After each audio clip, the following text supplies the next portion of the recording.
Sa iba pang balita, sinibak sa pwesto ng Department of Transportation ang General Manager ng MRT3. At hindi naman po idinitalya ng DOTR ang dahilan ng pagsibak sa GM ng MRT3.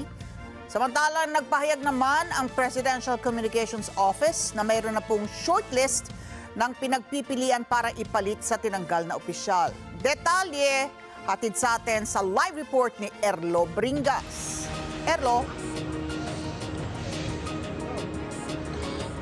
Ali, bagamat hindi nga idinitalye kung ano ang dahilan ng pagkakasibak dito sa General Manager ng MRT3 ay tila nakitaan naman ng iba't ibang mga problema ang mga stasyon nitong araw ng Lunes. Sabi ng Department of Transportation, kanilang gagawan agad ng paraan yung mga nakitang problema sa mga stasyon ng MRT3 para na rin nang sa ganun ay mas maging maayos ang pagbiyahe ng mga commuter.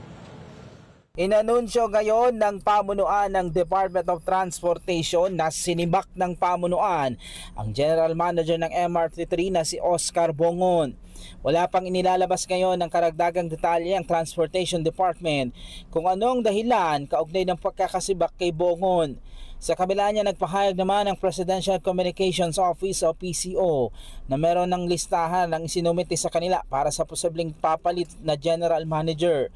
Ayon kay Palace Press Officer Undersecretary Attorney Claire Castro, kinumpirma nilang meron ng shortlist ng mga personnel ang maaring ipalit sa sinibak na General Manager pero wala pa silang detalye kung sino-sino ang mga ito.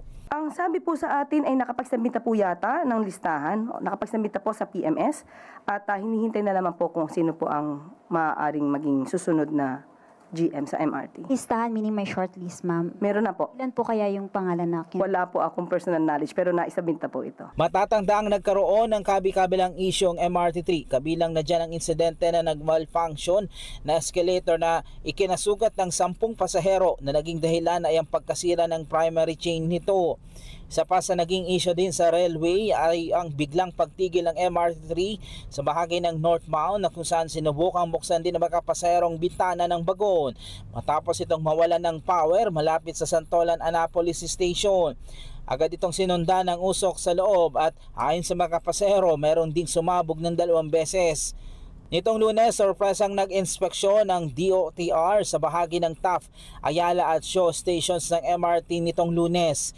Kabilang sa mga binigyan ng agarang pansin ng departamento ay ang paglalagay ng mga ilaw sa mga madidilim na bahagi ng stasyon at ang paglalagay ng covered walkway mula sa stasyon ng tren patungong loading station ng mga jeepneys at bus.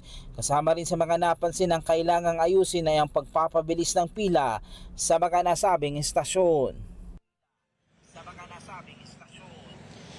Samantala, Ali, pinalawig din ng DOTR ang ng isang oras ang operasyon ng MRT3 sa gabi. Ito ang inuutos ng pamunuan ng DOTR sa MRT3 management matapos ang sinagang inspeksyon nitong Lunes ng umaga. Bukod nga sa pag-extend ng oras, inuutos din yung pagdaragdag ng tren o mga bagon ng tren tuwing rush hour. Ngayong linggo na nitong plano ng ahensya na ipatupad itong extension ng oras mula sa 9:30 PM na huling biyahe sa North Avenue Station. Ito ay magiging alas 10:30 na ng gabi at nagpahayag din ng DOTR sa lalong madaling panahon ay isasaayos yung mga nakitang problema pa sa mga stasyon ng MRT3, Ali.